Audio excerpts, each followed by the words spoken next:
Absolute value inequalities. So this is going to be just like we did on warm-up, except for, well, we got absolute values. So let's look at a basic problem, and I'm going to show you how to do this.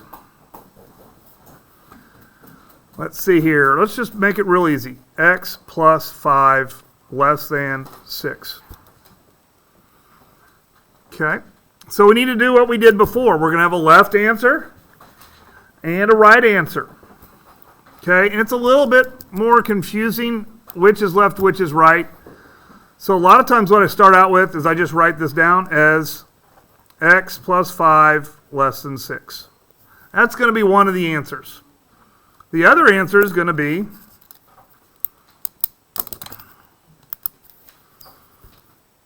x plus 5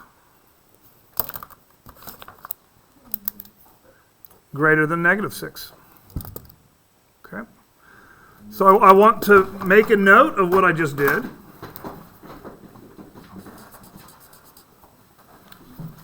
I didn't change one thing, I changed two things. Of course, on the equal sign, I didn't change two things because an equal sign forwards and backwards is what? Just equal. There's no different. No different at all. Okay, so this should be easy to solve. Let's solve it and then see what the graph is going to look like.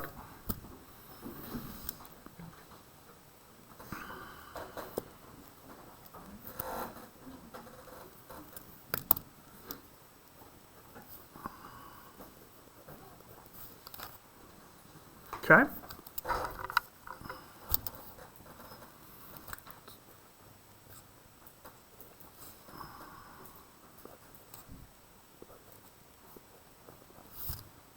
Okay. So in this case, this would be basically my left and right. Sometimes it switches, so I don't worry about it so much. So we're going to have a 1 here, and we're going to have a negative 11 way down here. We're going to circle both of them, right? Where am I going to color? Just color in the middle? Well, it says to go color to the right of negative 11, which is this way, right? And color the left of 1, so it is color in the middle. This is going to end up looking just like a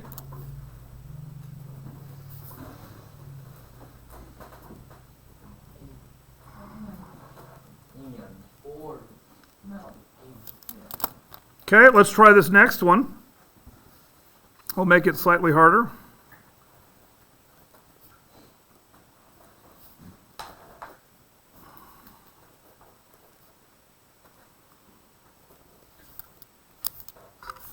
See what this one looks like.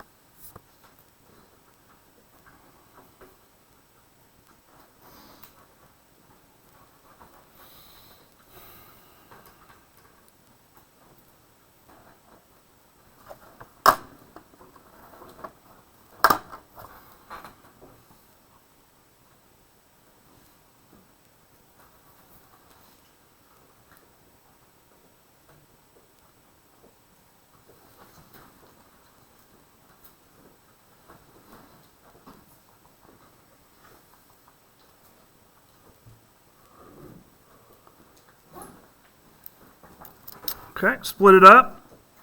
And again, it doesn't really matter. Usually I just do this.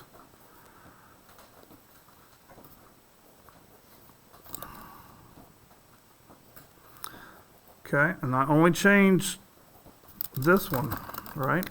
I flip it. Basically I do the opposite. The opposite of positive 8 is negative 8. The opposite of greater than is less than.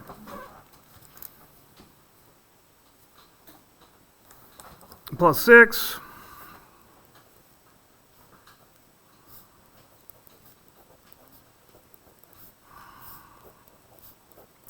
Can there be fractions? Sometimes. Sometimes there can be. Unfortunately. Is there going to be in this case? No. I didn't pick fractions. Okay. Did I do it rightish? See if you can graph it. See if you can figure out what it looks like.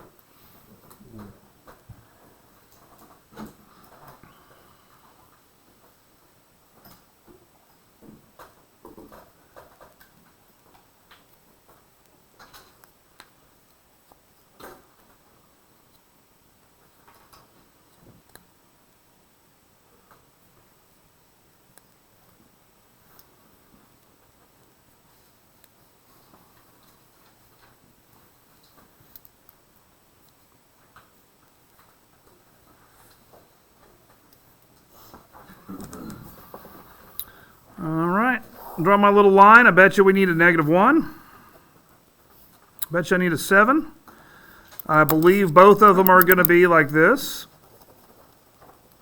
filled in. Which way does the arrow go for 7? Which way? To the right. Which way for the -1? To the left. What graph does this look like? So an OR graph. So really, we're just doing and OR graphs again, right? Yeah. So the only thing we need to figure out is with absolute value, we have to do this part, yes. We can check it out, and we need this little table that's coming next. Okay. This symbol and this symbol are going to be AND graphs. This symbol and this symbol are going to be OR graphs. The way I look at it is AND is smaller than, and so that means it can fit inside a container. So basically it's going to be inside. Greater than means it's bigger than the container. And when you fill up a container with more than it can hold, what happens? It overflows and it spills outside. Outside. I forgot major letter. So like when we talked about the target door, right? This would be the AND zone. This would be the less than or equal to zone. That would be in the door. And smack it into the wall would be the OR zone. Right? Outside the door. And that's it. That's all it is.